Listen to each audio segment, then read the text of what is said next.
Hey, this is Corey Kent. What's up, dude? Whoa. What's going on, y'all? We're hanging in there. What are you up to today? I am trying to remember where I'm at. I'm in Tallahassee. That's how you know you travel on the road. At least it's probably warm, right? It is warm. Yeah, I walked outside this morning. It's like 70 before the sun's up, so it's great. Nice. But yeah, every night before I walk on stage, my tour manager, kind of like my right-hand dude, his name's Bo, and he's standing there right on the stage, and, one fist bump before we walk out there, and every night I go, what city are we in? Because I just want to make sure, that I know where the heck we are, because we wake up in a new spot every day. So it's pretty funny. Tallahassee today. Yeah, that would be bad if you say the wrong city. But yeah, no doubt. No doubt. All right. Well, we're excited to have you on the show. We'll get started with the interview then. Right on. Got Corey Kent on the phone with us. Just announced you're going to be opening up for Jason Aldean on his Highway Desperado tour this summer when you're in Indy. What's it like getting that news? Oh man, it's. Let me tell you this. I will never forget where I was when I got that phone call. I was sitting in my driveway. My wife's right next to me in the passenger seat, and we've got 3 kids, and they're all passed out in the back. And I hang up the phone, and I look at my wife, and she goes, "What's wrong?" I said, "We just accepted an entire tour with Jason Aldean." We had this freak out together, and then we were like, "Oh shoot, we got to be quiet, don't wake the kids up." and then we had this silent freak out together. It was amazing. I'll never forget it. But I think the craziest part about that was that less than 12 months from that exact moment, I was working at a pavement company in Dallas, Texas, and now we're in our driveway accepting a tour with Jason Aldean. Just completely life-altering event. Jason's taken a huge chance on us, and I haven't met him yet. He just heard our music and liked it and gave us a shot, so I'm excited. That's awesome, man. You've been quite the road warrior, too. In 2021 alone, you did over 100 shows on the road. What's that been like? Oh, man, it's a grind. It's a grind. It's literally, it feels like you're winning over one fan at a time.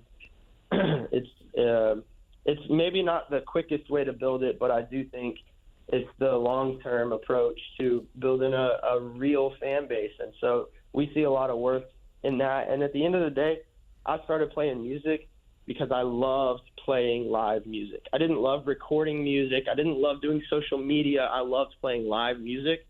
And so that's what I pour my heart and soul into.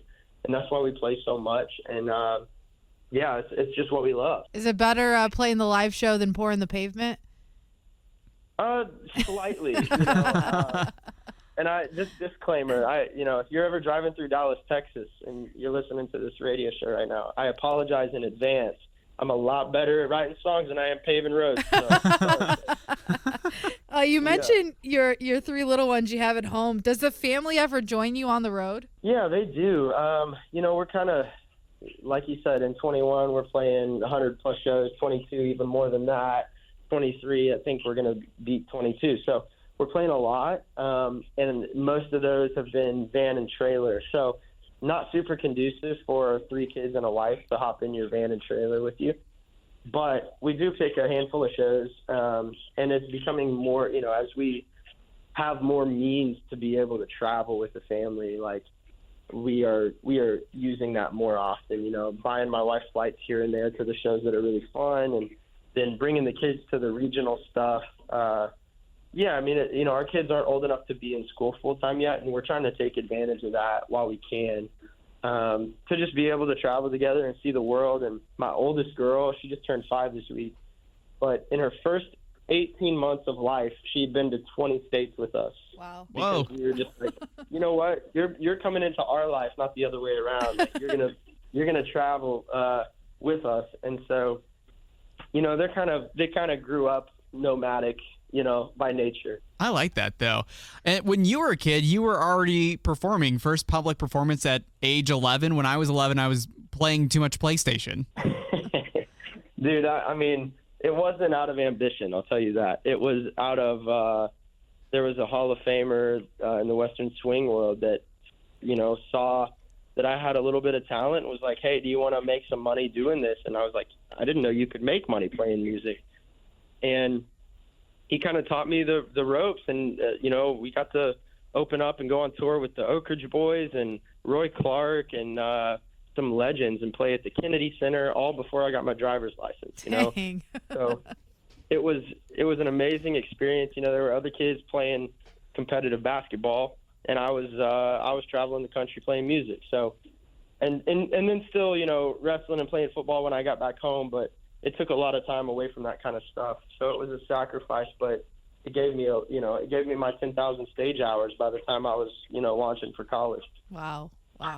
So you just dropped Man of the House. What was it like making such a personal song? Man, that song is so therapeutic. I'm not really like the greatest at articulating how I feel. Like, you can ask my wife. I'm not great at that.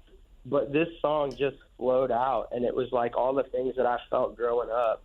My mom and I have been through a lot together, and it was just like the words fell out, and they somehow magically rhymed, and I never intended for this song to see the light of day. It was just the songs for me, and then someone on our management team heard it and said, hey, that's my story, and I really connect with that. Can we tease it to the fans and see if other people connect with it the way that I do?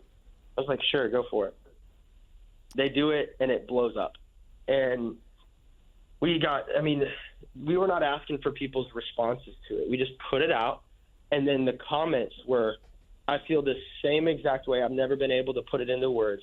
Here's my whole life story. Like, people are going into paragraphs about how they lost their dad or how their dad left when they were a kid, and here's how they grew up, and here's where they are now, raising their own